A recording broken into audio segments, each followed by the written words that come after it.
raptors étaient féroces, intelligents et socialement sophistiqués. Ils étaient capables de chasser en groupe et de coordonner leurs efforts. Sans les événements cataclysmiques qui ont entraîné leur disparition, il est tout à fait possible que les raptors, plutôt que les humains, auraient pu devenir l'espèce dominante sur cette planète. J'espère que cela vous a intéressé. C'est évidemment passionnant pour nous, paléontologues, mais il y a plus, beaucoup plus à découvrir encore, et c'est pour cela que nous continuons à avoir besoin et à demander votre contribution. Les dinosaures ont vécu il y a 65 millions d'années. Ce qui reste d'eux est fossilisé dans la roche. Et c'est dans la roche que les vrais savants font de vraies découvertes. Ce que John Hammond et InGen ont fait à Jurassic Park, c'est créer des monstres de parcs d'attractions génétiquement fabriqués. Rien de plus et rien de moins. Voulez-vous dire que vous ne voudriez pas aller sur Isla Sorna et les étudier si vous le pouviez? Aucune force sur Terre ou au ciel ne me fera jamais aller sur... Bonjour à tous et bienvenue dans les films de ma jeunesse. Donc pour mettre à jour, comme je vous l'ai dit dans les autres vidéos, on va finir les sagas que j'avais commencé, entamées. Donc c'est pour ça que dans la vidéo précédente, c'était Indiana Jones et le Temple Maudit. Donc il ne reste plus que la dernière croisade à vous présenter pour finir la saga Indiana Jones. Mais là, j'ai terminé la saga Jurassic Park avec le 3e volet, justement, aujourd'hui. Donc voilà, hein, parce que je vous avais présenté déjà le 1 et le 2. Donc là, il serait temps de passer au 3e. Voilà, et comme ça, il y aura une autre saga de fini, de fête, quoi. Donc voilà. Donc on y va sur Jurassic Park 3, les amis. Mon Dieu. Je demande de l'aide. Donc cette fois-ci, pour Jurassic Park 3, ce n'est pas Steven Spielberg qui est aux commandes. Donc ce dernier qui avait réalisé les deux précédents, donc celui-ci, ce n'est pas lui qui l'a réalisé, mais il a prêté donc du coup les caméras à Joe Johnston, que je vous avais déjà présenté, j'avais déjà présenté 2 films de ce réalisateur. Hein, il s'agit de Jumanji, hein, que je vous ai déjà présenté, et Chérie, j'ai rétréci les gosses. Donc voilà, et c'est lui qui est l'auteur du 3e volet. Mais Spielberg, il est quand même dans la production de ce 3e volet parce qu'il est producteur délégué de ce film. Donc voilà, hein, donc Spielberg, il ne lâche pas sa saga, hein, il est toujours, il est producteur délégué de ce film, donc voilà, il est toujours dans la production. Mais derrière les caméras, c'est Joe Johnston. Silence. Veux-tu t'arrêter de crier? Le professeur Grant dit que c'est un territoire très dangereux. Écoute, on devrait peut-être se séparer, ou je sais pas, moi, on pourrait couvrir 2 fois plus de terrain comme Le professeur ça. Grant dit que c'est une Le mauvaise idée. professeur Grant dit ceci. Ça sert à quoi alors d'engager un expert si on ne suit pas ses conseils? Oui, sauf que le professeur Grant ne veut pas retrouver Eric, il veut retrouver la côte. Bon, très bien, alors vas-y, hurle. Seulement si le tricycloplote t'attaque, ne viens pas pleurer sur moi. Après, j'ai oublié de vous donner l'année, hein, il est de 2001 le film. Donc voilà, hein, vu que je m'arrête dans les films de ma jeunesse, je m'arrête à l'année 2004. Donc voilà, c'est pour ça que le 3e volet, il fallait que je vous en parle. Donc 2001. Et ce Jurassic Park, c'est le seul des 3 premiers Jurassic Park. C'est le seul qui n'est pas adapté du roman de Michael Crichton. Donc voilà, donc parce que les 2 premiers étaient adaptés du roman de Michael Crichton. Je vous en ai déjà parlé dans les vidéos en question. Mais celui-ci n'est pas adapté. Or, par contre, Joe Johnston, il a quand même fait dans son film des scènes qui ont rapport, par exemple, des scènes qui ont été par rapport au premier roman de Michael Crichton, mais qui ont été non visuels, quoi, au niveau de l'écran, quoi. Je veux dire, ils n'ont pas été publiés à l'écran. Et il y a eu quelques scènes qu'il a fait des modifications par rapport à certaines scènes justement du roman de Michael Crichton. Et justement, par exemple, il y a par exemple des poursuites de dinosaures ou de dinosaures. Des fois, c'est pas le bon dinosaure, il a changé avec un autre dinosaure, etc. Bon, il a changé quelques scènes par rapport au roman de Michael Crichton, mais en gardant toujours le même concept. Donc, bon, d'un côté, c'est pas plus mal parce que le 3e volet, pour ma part, il est aussi bien. Moi, je l'ai autant aimé que les 2 premiers, même si les 2 premiers, je les préfère au-dessus, mais le 3e, il se regarde. Il est pas si mauvais que ça. Donc voilà. Donc un film de 2001 qui n'est pas adapté du roman, mais il a gardé quand même l'idée. Voilà, c'est ça que je voulais chercher. L'idée de Michael Crichton en changeant un petit peu les scènes.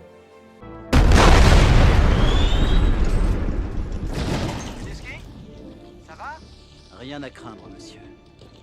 Ce sera une vraie promenade de santé. Sinon, pareil, ce Jurassic Park 3, il a été aussi adapté en jeu vidéo. Donc voilà, il y a eu plusieurs jeux vidéo.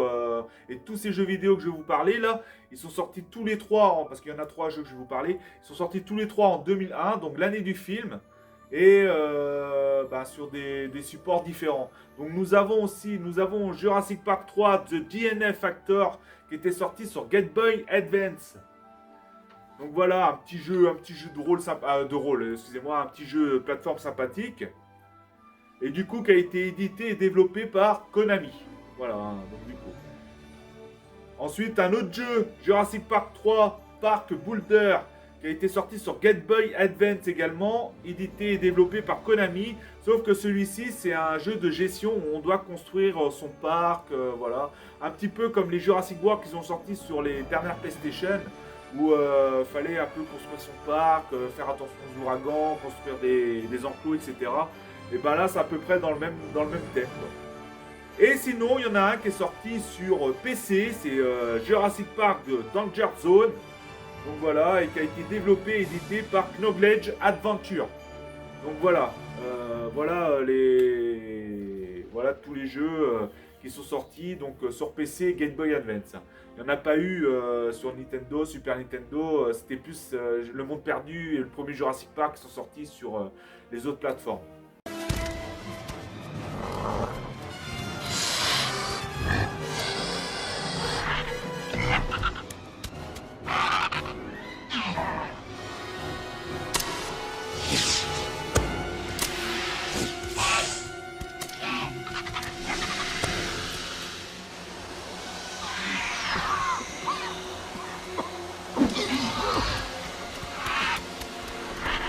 Maintenant, je vais vous parler des espèces de dinosaures qu'on trouve dans le film.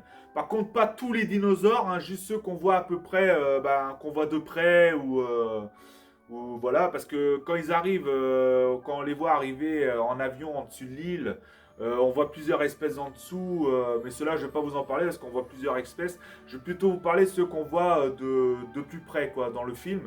Voilà, hein, pour éviter de non plus vous parler de tous les dinosaures qu'on voit. Par contre, j'avais oublié de vous le faire dans Le Monde Perdu, ça je m'en souviens. J'avais fait dans le premier volet, j'avais dit les dinosaures qu'on voyait dans le film. Le deuxième volet, j'avais pas dit, et pourtant il y avait de la nouveauté. Mais là, je vais le faire pour le troisième. Bon, je vais pas parler du deuxième, mais voilà, c'est trop tard, c'est fait. Mais voilà, tant que j'y pense, je vais vous parler quand même du troisième volet et des dinosaures qu'on y rencontre. Donc, on y va. Je vais commencer par les herbivores. Donc avec le Corythosaure. Donc le Corythosaure, hein, un herbivore voilà, hein, qui a vécu à l'époque du Crétacé supérieur. Donc il y a environ 75 millions d'années, quoi. Donc sa dimension, elle faisait à peu près de 7,50 m à 10 mètres de long. Et dans le film, ils l'ont fait à peu près à 7 mètres de long. Donc voilà, ils ont respecté à peu près les normes du film. Et celui-ci, on le voit avec le Parasaurolophus. Donc celui-là, c'est pareil, il vient du Crétacé supérieur. Il fait de 9 à 10 mètres de long. Donc dans le film, il fait 7 mètres de long. Donc ils l'ont fait un peu plus petit. Mais bon, ça, c'est pas gênant. Hein, ça se remarque pas tellement. Et du coup, le Parasaurolophus et le Corythosaure, on les voit ensemble. C'est quand notre groupe de personnes s'échappe du labo par rapport à la poursuite de Raptor. Et quand ils ont dérangé un troupeau, et ces deux herbivores sont mélangés dans cette poursuite. Nous avons aussi le Brachiosaure. Donc le Brachiosaure, hein, on le voit dans les 3 volets. Hein, c'est un dinosaure type qu'on voit dans les 3 volets. Hein. Un herbivore qu'on rencontre souvent. Et celui-là, il fait partie du Jurassique supérieur. Donc il nous vient de l'époque du Jurassique supérieur. Il y a à peu près 150 millions d'années. Donc ce dinosaure fait de 20 à 22 mètres de long. Donc on peut dire que dans le film, ils l'ont à peu près respecté. Hein, quand on voit le grand machin, on va dire c'est la girafe préhistorique. Donc voilà, parce que la girafe c'est quand même l'animal terrestre le plus haut du monde. Donc voilà, pour le Brachiosaure. Donc maintenant je vais passer au carnivore. Donc voilà, on a le T-Rex. Donc le T-Rex qui vit à l'époque du Crétacé supérieur. Donc il y a environ 66 millions d'années. Donc il fait 12 à 13 mètres de long. Donc c'est vrai que le T-Rex, c'était à peu près le dinosaure vedette des deux premiers. Mais dans le troisième, il a trouvé son maître. Parce que voilà, hein, lors d'une bataille, il s'est fait avoir justement par le Spinosaure. Le Spinosaure qui nous vient du Crétacé supérieur, donc il a vécu sur Terre il y a à peu près 93 à 99 millions d'années. Et c'est un dinosaure qui nous fait de 10 à 15 mètres de long. Donc là c'est pareil, hein, ils l'ont respecté dans le film, hein, parce que quand on voit la taille du monstre, et du coup, bah, c'est lui justement le maître carnivore, le chef clé des dinosaures de l'histoire de ce troisième volet. Et justement, la bataille face au T-Rex, franchement, c'est une bataille quand même impressionnante. J'avoue que j'ai bien aimé ce passage-là. Sinon, on a aussi le Compsognathus. Donc, celui-là, il avait un rôle très clé dans le second volet. Hein, je vous en ai parlé, hein, il me semble. Ouais, je me souviens plus ce que j'avais trop parlé dans le second volet. Hein, monsieur, à peu près. Mais je sais plus si je vous avais parlé du Compsognathus. Mais voilà, il fait un rôle clé dans le second volet. Dans le deuxième, il fait une apparition, mais je vous en parle parce qu'on le voit à un moment donné, vite fait, mais de près quand même. Il nous vient du Jurassique supérieur, donc il y a à peu près 150 millions d'années. Et ce petit dinosaure fait de 1 à 1,40 mètres de long. Donc voilà, on peut dire qu'ils l'ont respecté dans le film. Et celui-là, on le voit vite fait, hein, quand le jeune il sauve Alan des raptors, ils vont dans la planque du jeune. Et le jeune, il entend les Compsos et il ouvre la porte. Et là, c'est là qu'on voit, on voit les Compsos de près. Nous avons le Vélociraptor. Donc celui-là, le Vélociraptor, il fait un rôle clé dans les 3 volets. Hein. Il fait toujours, c'est toujours le dinosaure à éviter et d'une intelligence hors norme. C'est pour ça que c'est l'un des dinosaures préférés de la saga pour moi. Hein. C'est celui que je préfère dans toute la saga. Donc voilà, et celui-là, il nous vient du Crétacé supérieur. Donc il y a à peu près 75 millions d'années qu'il a vécu. Et ce dinosaure fait 1,80 à 2,50 mètres de long. Et du coup, dans le film, il fait 4 mètres de long. Donc voilà, ils l'ont agrandi dans le film. Mais ça, je le savais depuis quand même longtemps. Parce que j'avais entendu dire que Spielberg, il avait abusé sur la taille des raptors dans le film. Parce qu'en réalité, les raptors, à l'époque, ils étaient beaucoup plus petits. Et, mais d'un côté, rien n'empêche que ces films sont géniaux, hein, c'est même une de mes sagas préférées. Elle fait partie d'une de mes sagas préférées. Et je pense que les Raptors auraient été moins impressionnants si ils auraient été petits. Donc là, ils ont agrandi les tailles des Raptors pour les films. Et ce qui les rend plus impressionnants et plus de suspense par rapport quand ils arrivent sur le territoire des Raptors. Donc franchement, c'est l'un de mes dinosaures préférés, je le cache pas, dans la saga. Nous avons le Pteranodon. Donc le Pteranodon, c'est pareil, c'est une nouveauté du 3, même si on l'aperçoit à la fin du deuxième volet. Mais dans le 3, ils ont quand même un rôle clé, les Pteranodons. Donc ils ont un petit peu leur heure de gloire, comme on peut dire. Donc il nous vient du Crétacé supérieur, donc il y a à peu près 86 millions d'années. Il fait 4 à 6 mètres de long, il me semble. Et dans le film, il fait 8 à 10 mètres de long. Bah ouais, ils ont, pareil que les Raptors, ils ont abusé dans le film par rapport à la taille des Pteranodons, qu'en réalité, ils étaient beaucoup plus petits. Et bah, rien n'empêche que le film, il est génial. Et même la scène des Pteranodons dans le film, j'adore cette scène. Et parce que, bon, elle est vraiment action à gogo du début à la fin. Franchement, j'ai adoré cette scène. Et du coup, bah, c'est quand ils arrivent justement dans une volière où là, les ptérodactyles, voilà, on peut les appeler comme ça aussi, et ben ils ont leur heure de gloire quand ils sont dans la volière. Et un petit dinosaure qui fait son apparition aussi, tout tranquille, c'est le Cératosaure. Le Cératosaure qui nous vient du Jurassique supérieur, donc il y a environ 160 millions d'années. Il fait 5 à 7 mètres de large et dans le film, il en fait 9. Donc ils l'ont fait un peu plus grand dans le film, mais rien n'empêche que ce Cératosaure, c'est un carnivore d'où l'apparition dans le film, il arrive au moment où nos chers acteurs trouvent les excréments, fouillent dans les excréments justement du Spinosaure pour trouver le téléphone qu'ils ont entendu sonner. Et par rapport à l'odeur des excréments du Spinosaure, et le Cératosaure, il a pris la fuite, ce qui a évité une attaque du Cératosaure sur nos chers humains. Voilà pour les dinosaures du film. Voilà, comme je vous dis, je vous ai présenté un peu les plus importants qu'on voit dans le film. Donc voilà au sujet des dinosaures. Peu importe comment c'est arrivé, ce n'était pas ta faute. Eric a toujours été un petit garçon robuste. Toujours. Et il suffit de mettre quelqu'un comme Ben Hildebrand sur son chemin. Et... Enfin, Enfin quoi? tout ce que je veux dire, ce n'est pas ta faute.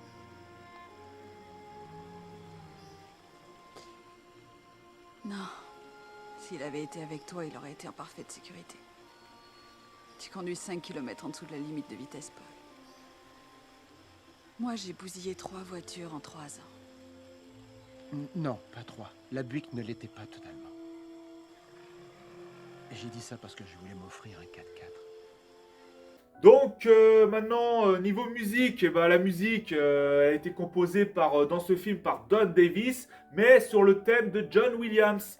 Parce que voilà, dans Jurassic Park 3, bien sûr, c'est le même thème que les 2 premiers. Sauf que là, Don Davis a repris la musique pour le 3e volet, mais sur le thème de John Williams, ce qui fait que c'est la même musique que les autres volets que vous connaissez tous.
Maintenant, niveau casting, alors niveau casting, on y retrouve Sam Neill dans le rôle du professeur Alan Grant. Donc voilà, Sam Neill qui n'était pas dans le premier volet, mais dans le second volet, excusez-moi, oh là là. Parce que dans le premier volet, justement, il y était, donc voilà, il nous revient dans le 3e opus. Donc voilà. Une autre actrice qui nous revient, qui était dans le premier volet, mais pas dans le second, mais qui revient dans le 3e, c'est Laura Dern, dans le rôle de Eddie Sattler. Voilà. Seul Jeff Goldblum, qui a été dans le premier et dans le second volet, hein, lui, il n'est pas revenu dans le 3e volet. Hein. Donc voilà. Donc Laura Dern qui revient à Eddie Sattler. Et sinon, nous avons, dans les nouveaux acteurs, nous avons Alexandro Nivola dans le rôle de Billy Brennan. Donc lui qui est aussi un archéologue, un fouilleur d'ossements, etc. Et aussi ami du professeur Alan Grant, justement. Donc du coup, sinon nous avons aussi William H. Macy dans le rôle de Paul Kirby. Donc lui, je vous en avais déjà parlé dans le film Air Force One, dans les films de ma jeunesse. Hein, je vous en avais déjà parlé du film Air Force One. Et du coup, William H. Macy joue également dedans. Nous avons sa femme dans le film, Thea Leoni, dans le rôle de Amanda Kirby. Donc voilà, sa femme. Son fils, Trevor Morgan, qui nous joue le rôle de Eric Kirby, donc leur fils dedans. Et sinon, comme leur fils, il était disparu sur l'île et que ce couple voulait à tout prix aller le récupérer, justement, je vous raconterai l'histoire, je vous en parlerai quand je vous raconterai l'histoire. Et donc William H. Macy, donc Paul Kirby, il a engagé 3 sortes de mercenaires pour l'aider dans sa recherche, dont Michael Jeter dans le rôle de Udesky, donc voilà, John Deal dans le rôle de Cooper et Bruce Young dans le rôle de Nash. Donc voilà voilà les personnages clés de ce troisième opus. Donc voilà, au niveau du casting. C'est un type super. Alors, sur quoi tu travailles? Les Raptors, surtout. Mes préférés. Tu te rappelles les cris qu'ils poussaient? Je préfère pas. Ellie, toutes nos théories sur l'intelligence des Raptors, sur ce qu'ils étaient capables de faire, nous étions loin de la vérité. Raconte-moi. Eh bien, nous avons passé un crâne fossilisé au scanner. Nous avons trouvé une chambre de résonance extrêmement sophistiquée. Attends une seconde, ça veut dire qu'on avait raison? Je veux dire, ils avaient le don de s'exprimer? Je suis convaincu que c'est la clé de leur intelligence sociale. Ce qui explique qu'ils pouvaient fonctionner en groupe. Et coordonner leurs attaques pour que leur proie ne sache pas ce qui leur arrive. Au niveau histoire maintenant, bon, donc il s'agit du couple Paul Kirby et Amanda Kirby justement qui veulent aller justement sur l'île d'Isla Sorna pour essayer de retrouver leur fils porté disparu justement sur cette île. Et du coup, ils engagent, comme je vous l'ai dit tout à l'heure, 3 mercenaires justement, Nash, Cooper et Udesky, pour aller retrouver leur fils. Mais avant, ils vont quand même essayer d'engager un spécialiste de l'archéologie. Et bien sûr, ils font appel au docteur Alan Grant. Mais Alan Grant, lui, ce qu'il a vécu dans le premier volet de Jurassic Park sur l'Isla Nublar, il n'a pas envie de revivre ça. Donc lui, il n'a pas envie de remettre les pieds là-bas. Mais sauf que le couple a menti en leur disant que c'était pour leur lune de miel et juste survoler l'île pour leur lune de miel. Donc du coup, il a fini par accepter, mais bon, avec de l'argent bien sûr. Et du coup, quand ils arrivent sur l'île, quand il a su que c'était pourquoi ils sont allés sur cette île, qu'ils se sont posés en avion, etc., Alan Grant s'est dit qu'il était dans le pire endroit du monde et du coup, comment ils allaient s'en sortir, surtout que l'avion il a été détruit parce que là, ils ont fait la rencontre du nouveau carnivore qui est le Spinosaure. Et du coup, voilà, leur but c'est la survie, retrouver le fils, la survivre sur l'île, parce que sur une île peuplée de dinosaures, c'est nous la bouffe, hein, voilà, les dinosaures se régalent, comme on dit. Et une fois qu'ils ont retrouvé le fiston, après leur but c'était de faire tout pour s'échapper de l'île et de rejoindre la côte justement où ils ont aperçu une sorte d'embarcation pour pouvoir échapper à l'île. Donc voilà l'histoire de ce film. Donc Jurassic Park 3, franchement moi j'adore ce film, comme les 2 premiers. Par rapport à ce qu'on peut entendre comme critique avis du public, le 3 il a été le moins aimé des 3, ça je peux comprendre parce que c'est vrai que comme je vous l'ai dit, le 3 reste en dessous des 2 premiers mais reste bien pour ma part.